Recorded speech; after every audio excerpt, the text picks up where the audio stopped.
Hey, good morning everyone. Muko na Jumapili njema. I have a friend of mine here, Mr. Davis Nathan Chalgui. Mr. Chalgui is a former PC, Nairobi, former PC. He worked under ile administration ya Mzee Moi na pia amefanyia kazi the current president William Samoei Ruto akiwa deputy president na serikali yote kwa jumla. So this is today's standard. The reason why Mzee is here, Mzee is worried. He's a family man, so he's a widower. He lost his wife. Na rafiki ni rafiki, unajua. Wazo acha rafiki ni sababu hata akona shida. There is a very disturbing, damaging report in today's Sunday Standard. Hajapata wakili wake. Lakini if you go to today's standard, today is 14th January 2024. Na ukienda kwa page 3, this is the reason why Mzee amekimbia hapa kwangu. Na mimi mfungulia mlango marafiki wote. Siwezi wacha rafiki sababu hata alikuwa kwa serikali, sasa yuko kwa serikali kafanya. So you can see what Standard has written about this Mzee. At DCI 6, Interpol helped to nab trader over 1.3 billion land fraud. Hii ni ile shamba iko pale Lwakabete pale Kisuru pale. Ile shamba imekuwa na maskando na mambo mingi ambayo mimi kama former governor, kama former senator najua shamba kama ni yake. But let's make the long story short. Mzee, kusalimia wa Kenya. Thank you so much. First of all, I'm Dr. Davis Nathan Chalgui. I'm not just a Mr. I'm a doctor in academia. It has been a while when my name has been in the social media, newspapers, all over, depicting me as a fraudster, as a land grabber. I've worked for Kenya government for over 35 years. And throughout my life, I have never been convicted for fraud of any nature. I have worked all over this country. And throughout my life, I have never been one. In 1995, President Moi gave us some property. Okay, we'll come to that, Mzee. Yeah. Let us first clear the air. Yeah. On this warrant of arrest. Yeah. So now, first of all, on 21st, I was not notified of the intention to appear in court, in a magistrate's court, Milimani court. But the paper carried a sensational story to say a warrant of arrest had been issued because I failed to attend to court. I want to say it again emphatically. I didn't fail to turn to court. I was not notified and I was not aware I was required. Certainly I would have been there because I have a very clear conscience about myself. A warrant of arrest was issued against me. But we have gone through the legal processes and we have acquired the necessary papers to stay the warrant of arrest to allow courts process the accusations. And the accusations that have been leveled against me, we have counted them. I'm yet to know any responses from any quarter, including my accusers. But this sensational outburst in the papers is certainly intended to demean my person. I'm a person who throughout this country I have an exceptional record of performance, a diligence, a hardworking, and a performing officer. And I've won a lot of accolades over that. And that is why I was able to rise to the rank of a provincial commissioner. Now, this paper is intended to erode all that. But I want to remind the newspapers that the gains are made are inbuilt. They cannot be eroded by sensational newspapers written by substandard writers. All these are cheap politics, and I know this writing is some people who are behind it. Somebody is paying these people, and in due course, I will disclose who is paying these people. Okay. I know. Thank you very much.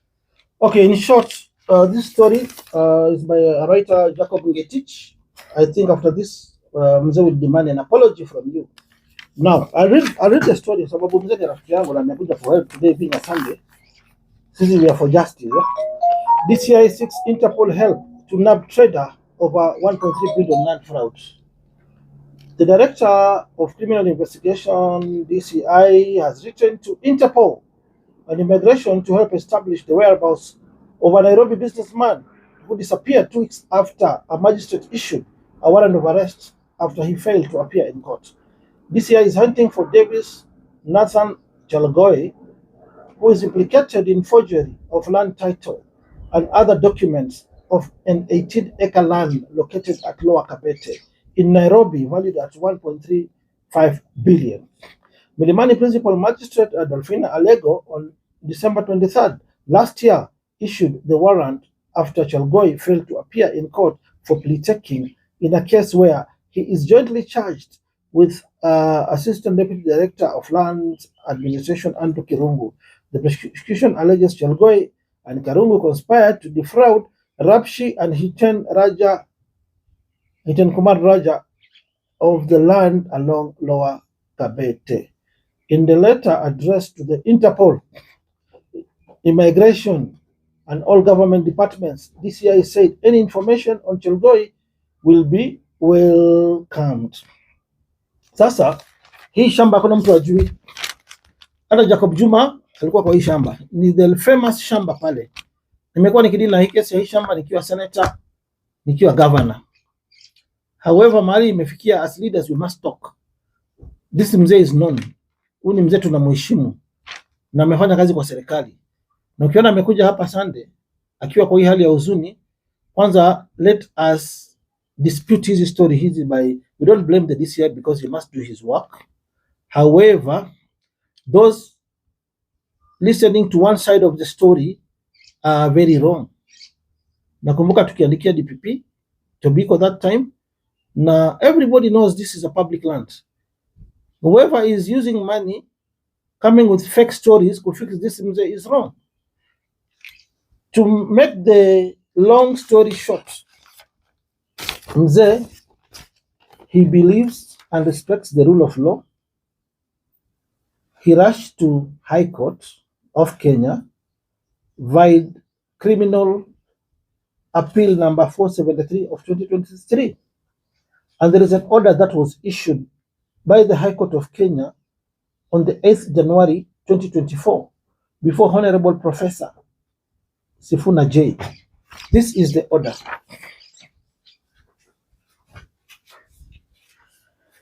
And I'll just take you to the last order, number D, yeah, to counter this fake story by Jacob Ngetich of Standard. The last order says that in the meantime, the subject warrant of arrest is hereby stayed on condition that the applicant depositing in court the sum of Kenya shillings 200,000 within 2 days, failing which this stay shall automatically lapse and the warrant of arrest be executed. So the order was issued on the 8th day of January 2024. However, Mzee here, my friend, complied with this particular court order by rushing to the High Court on the 9th, that is the following day, before the lapse of the period that was given by the High Court. He deposited the money on the 9th of January 2024. KCB Bank Milimani, 200,000. Yeah. On receiving this money, the judiciary issued them there with the receipts. This is the receipt of 200,000.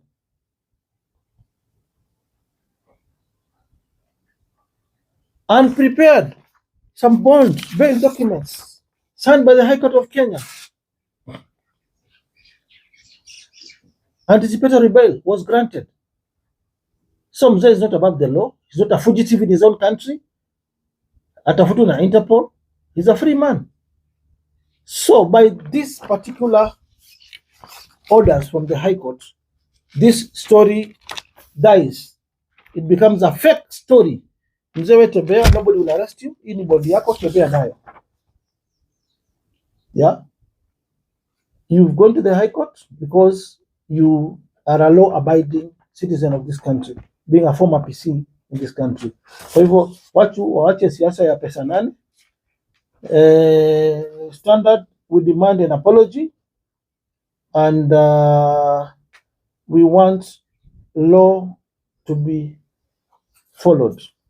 This is an order from the High Court of Kenya, so it should be complied with. And Standard, we're demanding an apology from you. Usiende mzee ati ameretire kwa serikali, amekuwa mzee ati hana watu kumfuatilia kesi yake.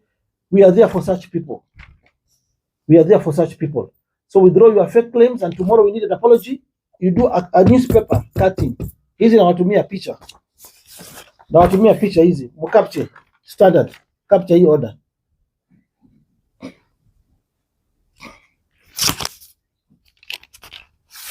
You capture the payment receipts, the High Court. And you capture the receipts.